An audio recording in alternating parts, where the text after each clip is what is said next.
আপনারা এখানে যারা আছেন অধিকাংশ মানুষ হচ্ছেন আমাদের আশেপাশের গ্রামের, কেউ হচ্ছেন আমার বাবার বয়সের, কেউ আমার বাবার সাথে চলাফেরা করেছেন, আমাদের চাচাদের সাথে চলাফেরা করেছেন, কেউ আমার দাদার বয়সের। আসছি আজকে অনেকে আমার দাদার কথা বলছিলেন। এই গ্রামের সবাই আত্মীয়, কোনো না কোনোভাবে সবাই আত্মীয়। রফিকুল ইসলাম মাদানী সাহেব উনি আসছেন। আমি আপনাদের কাছে দুইটা জিনিস অনুরোধ করব আপনাদের কাছে। এক নম্বর বিষয় হচ্ছে, আমি যেহেতু এখানে আমার জন্ম এই গ্রামে, আমি এই গ্রামে মাঝে মাঝে, যদিও আমি দেবিদ্বারে বড় হয়েছি, ক্লাস 2তে আমি বাসায় দেবিদ্বারে চলে যাই, কিন্তু দুঃখজনক বিষয় একটা এই গ্রাম সম্পর্কে বা আশেপাশের গ্রাম সম্পর্কে, সেটা হচ্ছে যে আমরা পড়াশোনার ক্ষেত্রে আমরা এই গ্রামের মানুষ বা আশেপাশের কয়েকটা মানুষ অনেক বেশি পিছিয়ে আছে, অনেক বেশি। সেটা হতে পারে কয়েকটা কারণে। এক নম্বর কারণ হচ্ছে যে এই এলাকা থেকে বিদেশে যাওয়ার সহজলভ্যতাটা অনেক বেশি। এটা ইতিবাচক যে মানুষ কর্মসংস্থানের জন্য মধ্যপ্রাচ্যে যাচ্ছে। আমার বাবা গিয়েছেন, এবং এখানে যারা আছেন আমাদের এই যে আমরা অর্থনৈতিকভাবে তুলনামূলকভাবে অন্যান্য এলাকা থেকে আমরা স্বাবলম্বী, এটা ঠিক, কিন্তু শিক্ষার ক্ষেত্রে আমরা অনেক বেশি পিছিয়ে আছি। আমি কিছুদিন আগে শুনেছি যে আমার যে স্কুলটা রয়েছে হাই স্কুল, সেখানে পাশের হার এটা অপ্রত্যাশিতভাবে কম। সারা বাংলাদেশে যেখানে এখন শিক্ষাক্ষেত্রে মান অনেক উঁচু, সেখানে পাশের হার অনেক বেশি কম। আমাদের গোপালনগরে আরেকটা মাদ্রাসা আছে, সেখানেও অপ্রত্যাশিতভাবে পড়াশোনার মান খুব বেশি উন্নত নয়। তো আমাদেরকে দিনী শিক্ষা এবং প্রচলিত যে শিক্ষা ব্যবস্থা রয়েছে, এই দুইটার মধ্য দিয়ে আমাদের নিজেদেরকে নাগরিক হিসাবে তুলে ধরতে হবে। সেই জায়গা থেকে আপনাদের কাছে অনুরোধ থাকবে, পড়াশোনার ক্ষেত্রে আপনারা যদি আপনাদের সন্তান, আপনি নিজে, আপনার ভাই বোন বা অন্যান্য কোনোভাবে যদি আপনারা মনে করে থাকেন কোনো সীমাবদ্ধতা রয়েছে, কোনো প্রতিবন্ধকতা রয়েছে, ইনশাআল্লাহ আপনারা আমাদেরকে জানাবেন। এই গ্রামে অসংখ্য মানুষ আছে, অন্তত 5টা শিক্ষার্থীকে অর্থনৈতিকভাবে আজীবন পড়ানোর ক্ষমতা সম্পন্ন মানুষ আছে। আমি অন্তত আপনারা আমাকে জানাবেন যে আমার ছেলেটা পড়তে চায়, আমার ভাতিজাটা পড়তে চায়, সে আমার বোনটা পড়তে চায়, আমার নাতিটা পড়তে চায়, কিন্তু আমরা অর্থনৈতিক সীমাবদ্ধতা বা পারিপার্শ্বিক সামাজিক প্রতিবন্ধকতার কারণে আমরা সেটা পারছি না। আপনারা আমাদেরকে জানাবেন, আমরা সেটার যথাযথভাবে, আমরা সমন্বিতভাবে, যারা আছেন এখানে আমাদের সোহাগ কাকা আছেন, এখানে অসংখ্য মানুষ আছেন, এই নাম মেনশন করলে আমার অনেক, এটা লিস্ট হয়ে যাবে, আমি নাম মেনশন করতে চাচ্ছি না। আমরা সহায়তা করবো ইনশাআল্লাহুল আজিজ। কখনোই যেন আপনাদের আর্থিক কারণে পড়াশোনা যেন না থেমে যায়। 2 নম্বর বিষয়, এটা অনেকের হচ্ছে পছন্দ হবে না এই কথাটা, আমি জানি এখানে অসংখ্য মানুষ আছেন, এটা আপনাদের পছন্দ হবে না। অধিকাংশের কাছে হয়তো আমি এই কথার কারণে অপ্রিয় হতে পারি, কিন্তু কার কাছে অপ্রিয় হলাম, কার পছন্দ হলো না সেটা মুখ্য না। মুখ্য হচ্ছে আমার ইসলাম আমাকে কি বলে, আমার দ্বীন আমাকে কি শিক্ষা দেয়। সেটা যদি অপছন্দেরও হয়, সেটাই আমাদেরকে বলতে হবে। আমি যেহেতু এই গ্রামে ছিলাম, এই গ্রামের সাথে আমার সম্পৃক্ততা রয়েছে, এই গ্রামে এক ধরনের অর্থনৈতিক বিনিময় প্রচলিত রয়েছে, যেটাকে আপনারা নাম দেন পত্তন। এটাকে আপনারা যে নামেই ডাকেন না কেন, এটা সরাসরি সুদ। আমার পরিবার সহ আশেপাশে অনেকে আছে এই ধরনের বিষয়ের সাথে সম্পৃক্ত ছিল, কিন্তু আমরা যখন বুঝেছি, আমরা যখন পড়াশোনা করে জেনেছি, আমরা যখন আলেমদের থেকে পরামর্শ নিয়েছি, বিশ্বাস করেন যেই দিন থেকে আমরা এই পথ থেকে ফিরে এসেছি, বরং সচ্ছলতা আরো বেশি প্রশস্ত হয়েছে। কসম করে বলছি, আপনারা জানেন আমার বাবার অর্থনৈতিক অবস্থা, আমার দাদাদের অর্থনৈতিক অবস্থা। যেই দিন থেকে এই জায়গা থেকে আমরা ফিরে এসেছি, আমাদের অর্থনৈতিক যে সচ্ছলতা, আমাদের নিয়ামত সৃষ্টিকর্তা আমাদেরকে যেভাবে দিচ্ছেন, আমরা প্রতিনিয়ত আল্লাহর কাছে অকৃত্রিম কৃতজ্ঞতা প্রকাশ করি। আপনাদের কাছে অনুরোধ থাকবে, এই যে আমরা দেখি টাকা থেকে টাকা বৃদ্ধি পায়, এটা অসংখ্য পরিবারকে নিঃস্ব করে দেয়। আমি নিজে দেখেছি, আমার বাড়ির মধ্যে এইসব বিষয় মেল হয়েছে, ছোটোবেলায় আমি দেখেছি, বা আমি দেবিদ্বার থেকে আসতাম যখন দেখতাম। অনেকে আমাকে অপছন্দ করতে পারেন, আপনি আমাকে অপছন্দ করেন, সেটা আমার দেখার বিষয় না, কিন্তু এটাই সত্য। এখানের সবাইও যদি অপছন্দ করেন, এটাই সত্য। এবং সুদের বিরুদ্ধে আমাদের একটা সামাজিকভাবে এটাকে প্রতিরোধ করতে হবে। আমরা আল্লাহর আইন চাই, সুদ মুক্ত সমাজ চাই। আল্লাহর আইন চাই, সুদ মুক্ত সমাজ চাই। আল্লাহর আইন চাই। আপনাদের কাছে অনুরোধ থাকবে, আপনারা সুদকে বন্ধ করে দেন। আমরা চেষ্টা করব, আপনারা যদি আমাদেরকে সহায়তা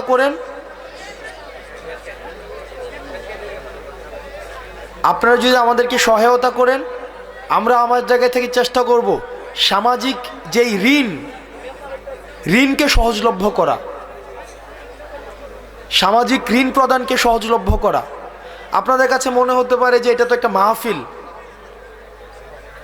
ইসলাম তো পূর্ণাঙ্গ দিন ব্যবস্থা। ইসলাম আমার দুনিয়া নিয়েও কথা বলে, দুনিয়া পরবর্তী বিষয় নিয়েও কথা বলে। আমাদের দুইটারই সমন্বয় ঘটাতে হবে। আমি আমার ক্ষুদ্র জ্ঞানে, আমি যেহেতু সামাজিক সমস্যাগুলো আমার কাছে মানুষ নিয়ে আসে, আমার যেহেতু দৃষ্টগোচর হয়, সেজন্য আজকে আপনারা শপথ করেন, যার এই ধরনের টাকা বিনিয়োগ রয়েছে পত্তর নামে, সুদ নামে, সেটা আর খাবেন না।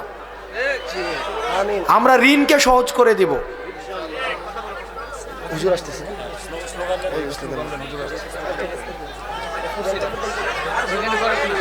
হুজুর আসতেছে, আপনারা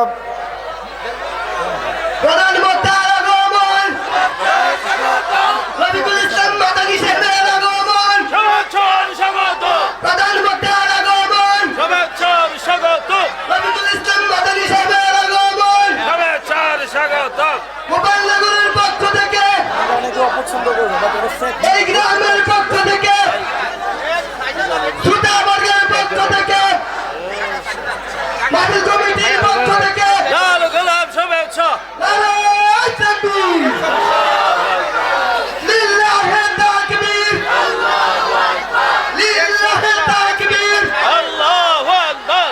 রবিকুল ইসলাম মাদানী সাহেবের আগমন, প্রধানমন্ত্রী আগমন, হাফেজ সাহেবের আগমন, ম্যানেজার সাহেবের আগমন, রবিকুল ইসলাম মাদানী সাহেবের আগমন, প্রধানমন্ত্রী আগমন, গোপালনগরের পক্ষ থেকে, সুতাবর্গের পক্ষ থেকে, এলাকাবাসীর পক্ষ থেকে, মাদুর কমিটির পক্ষ থেকে, মা বোনদের পক্ষ থেকে, এলাকাবাসীর পক্ষ থেকে, তালিকাবাসীর পক্ষ থেকে, কুমিল্লাবাসীর পক্ষ থেকে, লিল্লাহি তাকবীর। কিন্তু ওই দিকে আজকে বৃহস্পতিবার আমি পেতাম না। ঢাকায় এত চরম জ্যাম, গাজীপুরে আপনি কল্পনা করতে পারবেন, আরো জ্যাম। অতএব ঢাকা দিয়ে আসলে পাইতামই না।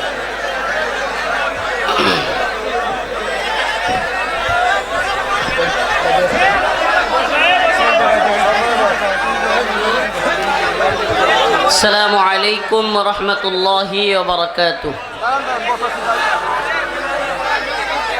إن الحمد لله نحمده ونستعينه ونستغفره ونؤمن به ونتوكل عليه ونعوذ بالله من شرور أنفسنا ومن سيئات أعمالنا من يهده الله فلا مضل له ومن يضلل فلا هادي له ونشهد أن لا إله إلا الله وحده لا شريك له أما بعد فأعوذ بالله من الشيطان الرجيم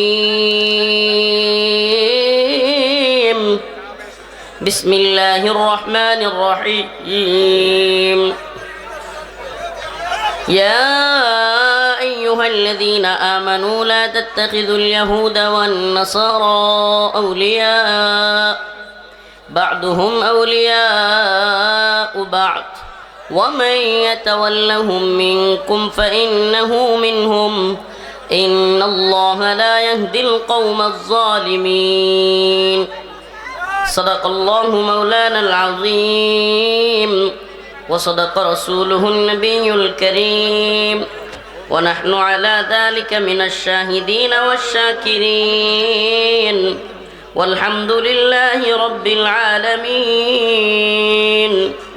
সকলে একটু দুরূদ শরীফ পড়ি আল্লাহুম্মা সাল্লি আলা মুহাম্মাদি ওয়া আলা আলি মুহাম্মাদ কামা সাল্লাইতা আলা ইব্রাহিম ওয়া আলা আলি ইব্রাহিম ইন্নাকা হামিদুম মাজিদ اللهم بارك على محمد وعلى آل محمد كما باركت على إبراهيم وعلى آل إبراهيم إنك حميد مجيد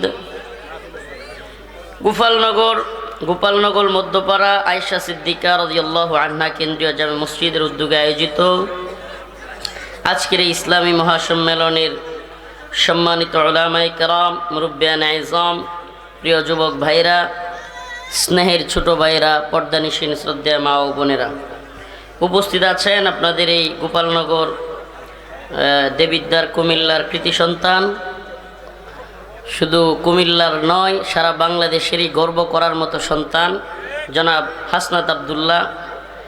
আরও উপস্থিত আছেন অন্য অতিথিবৃন্দ। আল্লাহ পাক রব্বুল আলামিনের দরবারে লাখো কোটি শুকরিয়া যে মহান রব্বুল আলামিন আপনাকে আমাকে কোরআন সুন্নাহ থেকে কিছু কথা বলবার এবং শুনবার এত সুন্দর একটা ব্যবস্থাপনা করে দিয়েছেন। সেজন্য অন্তরের অন্তঃস্থল থেকে কালিমাতুশ শুকুর আদায় করে স্বতঃস্ফূর্ত আওয়াজ করে বলি আলহামদুলিল্লাহ।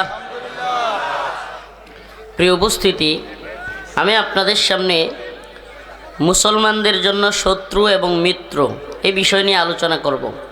মুমিনের শত্রু কারা, মুমিনের বন্ধু কারা, মুমিন কার সাথে বন্ধুত্ব করবে, কার সাথে শত্রুতা পোষণ করবে, কিংবা মুমিনের আসলি দুশ্মন প্রকৃত পক্ষে শত্রু কারা, এই ব্যাপারে আলোচনা করব ইনশাআল্লাহ। ওমা তৌফিকি ইল্লা বিল্লাহ। এই আলোচনাটা খুবই জরুরি এই কারণে যে আমরা আজকে শত্রু চিনতেও যেমন ভুল করতেছি, বন্ধু চিনতেও ভুল করতেছি। শত্রু চিনতেও ভুল করতেছি, বন্ধু চিনতেও ভুল করতেছি। শত্রুর অবস্থান, শত্রুর মান, প্রত্যেকটা বিষয়কে আমরা যাচাই করতে ভুল করতেছি। মনে করেন আপনি কিংবা আমরা সাধারণভাবে চিন্তা করি যে আমাদের তিন প্রকারের শত্রু আছে আমাদের কারো। এক প্রকারের শত্রু আপনাকে দেখলে একটু গালাগালি করবে কিংবা বকা এইগুলো করবে, হুমকি ধুমকি দিবে। কিন্তু ভিন্ন এক প্রকারের শত্রু আছে যে মনে করেন আপনাকে দেখলে হাত পা ভেঙে দিবে। তৃতীয় আরেক প্রকারের শত্রু আছে যে আপনাকে দেখলে মেরে ফেলবে। এই শত্রুতা যে কোনো কারণে হইতে পারে, আপনার সম্পত্তির কারণে হইতে পারে, টাকা পয়সার কারণে হইতে পারে, পারিবারিক ঝামেলার কারণে হইতে পারে, ধর্মীয় কারণে, ইসলাম ইমানের কারণে হইতে পারে, রাষ্ট্রীয় কারণে হইতে পারে, বিভিন্ন কারণে, ভিন্ন দল হওয়ার কারণে হইতে পারে। কিন্তু আমরা যদি দেখি স্বাভাবিকভাবে এই তিন ধরনের শত্রুই থাকে। কিছু লোক থাকে যারা কি করে, হুমকি ধমকি দেয়, একটু গালিগালাজ করে। আর কিছু লোক থাকে যারা কিনা হাত পা ভেঙে দিতে চায়, মানসিকভাবে এমন অবস্থায় যে আপনাকে সুযোগ পাইলে হাত পা ভেঙে দিবে। তিন নম্বরের আরেকটা শত্রু আছে যারা কিনা আপনাকে, আপনার অস্তিত্বকে ধ্বংস করে দেওয়ার প্ল্যান করতেছে। প্রিয় ভাইরা আমার, বন্ধুগণ আমার, মুসলিম উম্মার জন্য করণীয় কোনটা হবে, একজন মুমিনের জন্য করণীয় কোনটা হবে, যে আপনাকে একটু বকাঝকা দেয়, এই শত্রুর পিছনে আপনার মেধা, শ্রম, সময় কিংবা সব কিছু ব্যয় করা, এটাই কি বুদ্ধিমানের কাজ হবে? নাকি যে আপনাকে হত্যা করতে চায় তার পিছনে আপনার শ্রম, গাম, সময়, মেধা সব কিছু ব্যয় করবেন? আমার কথা মনে হয় বুঝাইতে পারি নাই। এক প্রকারের শত্রু আপনাকে দেখলে বকাঝকা দেয়, আমি একবারে চিহ্নিতভাবে বলতে চাচ্ছি না, বকাঝকা দেয়। এই বকাঝকা দেওয়া কিংবা হুমকি দমকি দেওয়া লোককে ঠিক করতে গিয়া যদি আপনি বেখেয়াল হয়ে যান, যেই শত্রু আপনাকে মেরে ফেলতে চায় সে আপনাকে আক্রমণ করবে, হত্যা করবে। অতএব বুদ্ধিমানের কাজ তো হবে যারা আপনাকে, আপনার অস্তিত্বকে, আপনার ঈমানকে, আপনার ভূখণ্ডকে ধ্বংস করতে চায়, সেই শত্রুর মোকাবেলায় সময়, শ্রম সবকিছু ব্যয় করা, মেধা ব্যয় করা। বাস্তবতা হলো আল্লাহ পাক কোরআন সুন্নাহর মধ্যে সবকিছু বলে দিয়েছেন। পররাষ্ট্রনীতি কি হবে, স্বরাষ্ট্রনীতি কি হবে, অর্থনীতি কোন ভাবে চলবে, কোরআন সুন্নাহর মধ্যে সবকিছু বিদ্যমান। একটা আয়াত আপনাদের সামনে তিলাওয়াত করেছি, ইয়া আইয়ুহাল্লাযীনা আমানু লা তাত্তাখিযুল ইয়াহুদা ওয়ান নাসারা আউলিয়া বা'দুহুম আউলিয়াউ বা'দ। আল্লাহ রাব্বুল আলামিনের দায়িত্বহীন ঘোষণা। রব্বুল আলামিন পুরো পৃথিবীর সমস্ত উম্মতে মুসলিমাকে জানায়া দিলেন, ইয়া আইয়ুহাল্লাযীনা আমানু, হে ঈমানদাররা, আল্লাহর উপর বিশ্বাস রাখা মুমিনরা শুনে রাখো, লা তাত্তাখিযুল ইয়াহুদ ওয়ান নাসারা আউলিয়া, তোমরা ইহুদি, খ্রিস্টান কিংবা কাফেরদেরকে, মুশরিকদেরকে বন্ধু বানায়ো না। কার কথা এটা? এটা আল্লাহর পররাষ্ট্রনীতি মুমিনদের জন্য। কার পররাষ্ট্রনীতি?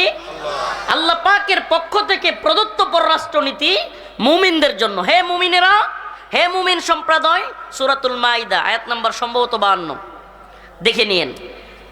হে মুমিন সম্প্রদায়, তোমরা ইহুদি খ্রিস্টানদেরকে বন্ধু বানায়ো না। এই আয়াতের আলোচনায় ঢুকবার আগে আরেকটা আয়াতের আলোচনা করি। আল্লাহ রাব্বুল আলামিন অন্য এক আয়াতের মধ্যে বলেন, লাতাজিদান্না আশাদ্দান নাসি আদাওয়াতান লিল্লাযীনা আমানুল ইয়াহুদা ওয়াল্লাযীনা আশরাকু, লাতাজিদান্না আশাদ্দান নাস। আল্লাহ রাব্বুল আলামিন বলেন, অবশ্যই অবশ্যই মুমিনরা তোমরা শত্রু হিসেবে পাবে। আবারও বলছি, আল্লাহ পাক বলেন, লাতাজিদান্না আশাদ্দান নাস আদাওয়াতান, হে মুমিন সম্প্রদায়, তোমরা তোমাদের শত্রু হিসেবে পাবে, প্রধানতম শত্রু হিসেবে, আল ইয়াহুদ ওয়াল্লাযীনা আশরাকু, ইহুদি এবং মুশরিকদেরকে, ইহুদি এবং মুশরিকদেরকে। আমাকে বলেন, গোটা পৃথিবীতে আপনি যদি একটু চোখ বোলান, মুসলমানদের উপর সবচাইতে বেশি নির্যাতন, নিপীড়ন করতেছে যে দুইটা অঞ্চলে, এর একটার নাম ফিলিস্তিন, একটার নাম। আচ্ছা আমাকে বলেন, ফিলিস্তিনে যারা মুসলমানদেরকে আক্রমণ করতেছে, মারতেছে, বোম্বিং করতেছে, এরা কারা? সুবহানাল্লাহ। তা আল্লাহ তো বলছেন যে সবচাইতে কঠিন শত্রু মুসলমানদের কারা? মিলছে। আজকে যুদ্ধবিরতি দিয়েছে, দেখলাম ভিডিওতে, সুবহানাল্লাহ। গাজার ছোট্ট ছোট্ট শিশুরা হারে লাফাইতেছে, খুশিতে আনন্দে লাফাচ্ছে, কিন্তু এই লাফালাফি করার সত্ত্বেও ইসরায়েলি এই নেতানিয়াহু তার বম্বিং করা বন্ধ রাখে নাই। নাউজুবিল্লাহ। মানে এরা যুদ্ধবিরতি দিয়েও এরা এদের কথা রাখবে না। এদের মধ্যে নিফাক আছে, কলবের মধ্যে মারাদ। এরা মুসলমানদের সাথে বলবে একটা, করবে আরেকটা। আসলে এই দুশ্মনীটা এটা আপনার আমার সাথে না। যদি কেউ ভৌগোলিকভাবে চিন্তা করে, জীবনেও মিলাইতে পারবে না। জীবনেও ভৌগোলিক চিন্তা করে কিংবা এই গণতান্ত্রিক রাজনৈতিক চিন্তা ভাবনা করে যে আমাদের প্রতি এদের এত বিদ্বেষ কেন, আমরা কি ক্ষতি করছি?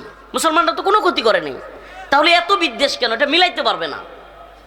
আল্লাহ পাক বলেছেন, লাতাজিদান্না আশাদ্দান নাস আদাওয়াতান লিল্লাযীনা আমানুল ইয়াহুদা ওয়াল্লাযীনা আশরাকু, ইহুদি খ্রিস্টানদেরকে এবং মুশরিকদেরকে, মুশরিক তোমরা সবচেয়ে কঠিন শত্রু হিসেবে পাবে। আমারে বলেন, ইসরায়েলে কিংবা ফিলিস্তিনে মুসলমানদের উপর অ্যাটাক করলো, মারলো এই ধর্মের লোক। কোন ধর্ম? ইহুদি। এবার আসেন কাশ্মীর, মুসলমানদের আরেকটা ভূখণ্ড, এখানে হামলা করতেছে, মুসলমানদেরকে নির্যাতন করতেছে, নিপীড়ন করতেছে। এরা কারা? মুশরিক, হিন্দুত্ববাদীরা। প্রিয় ভাইরা আমার, বন্ধুগণ আমার, এটা আল্লাহ পাক অনেক আগে মুসলমানদেরকে সতর্ক করেছেন। মুসলমানদের নবী আলাইহিস সালামকে, নবী আম্বিয়াকে, মুসলমানদের যিনি নবী, আমাদের পয়গম্বর মুহাম্মদ আরবি সাল্লাল্লাহু আলাইহি ওয়াসাল্লাম, উনাকে আল্লাহ পাক সতর্ক করেছেন। এই আয়াত গোটা পৃথিবীর সমস্ত উম্মতে মুসলিমার জন্য ক্লিয়ার কনসেপ্ট, একেবারে ক্লিয়ার থাকা চাই। নতুন করে কোনো মতাদর্শ, নতুন করে কোনো চিন্তার সুযোগ নাই যে এরা কখনো আমাদের বন্ধু হবে, কশ্চিনকালেও হবে না। আমরা নব মুসলিমদের সাথে কথা বলেও জেনেছি, যারা নব মুসলিম, এদের বক্তব্য হলো, হুজুর এরা আপনাদেরকে অন্তর থেকে ঘৃণা করে। সামনাসামনি মিলেমিশে চললেও এরা আপনাদেরকে অন্তর থেকে ঘৃণা করে। প্রিয় ভাইরা আমার, বন্ধুগণ আমার, আজকে আমরা কি দেখতে পাচ্ছি? আমাকে বলেন, কাশ্মীরের নির্যাতন তো চলছে, একদিকে ইসরায়েল, তাদের প্ল্যানটা কি এটাকে বুঝতে হবে। অনেকে আমরা এটা জানি না যে এদের প্ল্যানটা কি। এদের প্ল্যান হলো দ্য গ্রেট ইসরায়েল রাষ্ট্র প্রতিষ্ঠা করা। এটা তাদের বিশ্বাস, এটা তাদের চেতনা। গ্রেট ইসরায়েল রাষ্ট্র গঠন করবে, তার টেম্পল নির্মাণ করবে। আমাদের আকসা, যেটা আমাদের মুসলমানদের প্রথম কিবলা, সেই জায়গায় তারা তার টেম্পল নির্মাণ করবে, তাদের উপাসনালয় নির্মাণ করবে, এবং তারা বিশ্বাস করে তাদের মসিহ আসবে। মসিহ কে? দাজ্জাল। মাশাআল্লাহ। মসিহ কে? তারা যাকে মসিহ বলে, তাদের ত্রাণকর্তা বলে, বিশ্ব শাসনের চাবিকাঠি যার হাতে, তারা মনে করে আমরা তাকে, আমাদের কোরআন সুন্নাহ বলে তাকে দাজ্জাল। তারা দাজ্জালের অপেক্ষায় আছে। দাজ্জাল গোটা পৃথিবী শাসন করবে, এই অপেক্ষায় আছে, এবং দাজ্জালের হাতে সব কিছুর নিয়ন্ত্রণ থাকবে। নাউজুবিল্লাহ। আস্তে আস্তে আমরা যদিও এটার প্রমাণ পাচ্ছি। ইহুদিবাদীদের হাতে এখন গোটা পৃথিবী নিয়ন্ত্রিত বললেই চলে। আমেরিকান পলিসি বলেন, পলিসি মেকারদের ব্যাপারে বলেন, এদের উপরও নিয়ন্ত্রণ আছে এই ইহুদিবাদীদের। খুব ভয়ঙ্কর ষড়যন্ত্র ইহুদিদের। ইহুদিরা এমন কোনো জায়গা নাই, আপনি যদি এইটা একটু বিবেচনা করেন, ইহুদিবাদী ইসরায়েল এখন পর্যন্ত জাতিসংঘের কোনো রুলস নাই যেটা অমান্য করে নাই। এমন একটা রাষ্ট্র পৃথিবীতে যেটা এই জাতিসংঘ, ইউনাইটেড নেশন, জাতিসংঘের এমন কোনো রুলস নাই যেটাকে পাশ কাটায়া যায় নাই, কোনো রুলস মানে না। আচ্ছা আমাকে বলেন, এরপরেও ইসরায়েলে কোনো ধরনের শাস্তির মুখে হচ্ছে না। তার মানে এদের পাওয়ারটা আপনি চিন্তা করেন। প্রিয় মুসলমান, একেবারে ডিরেক্ট কথায় চলে গেলাম, কোনো আকপাশ কথা বলার সুযোগ নেই, সময়ও কম। আমি বড়ুরা চলে যাব একটা প্রোগ্রামে। আমার ভাই হাসনাত আব্দুল্লাহ আমাকে একদিন হঠাৎ করে ভয়েস দিয়ে বললেন যে ভাই, আমি কোনো কথা, আমার কথা রাখতেই হবে, আপনার আমার এলাকায় আমি কখনো যাই নাই, আপনাকে আসতেই হবে। তেমনভাবে বলার পরে আল্লাহ পাক এই মানুষগুলোর মাধ্যমে, আমি যে কথাটা বলতে চাই, এই কিছু তরুণ যুবকদেরকে দিয়া যে বিপ্লব বাংলাদেশে ঘটাইছে, এই দল আর ওই দল, নেতাগিরি, ক্ষমতার লোভ, লালসাগিরি দলগুলোর থেকে এই যুবকদের ত্যাগ এদেশের জন্য অনেক বেশি। এদেশে আমি দলগুলোর নাম বলতে চাচ্ছি না, কিন্তু এগুলোর শিকড় কোথায়?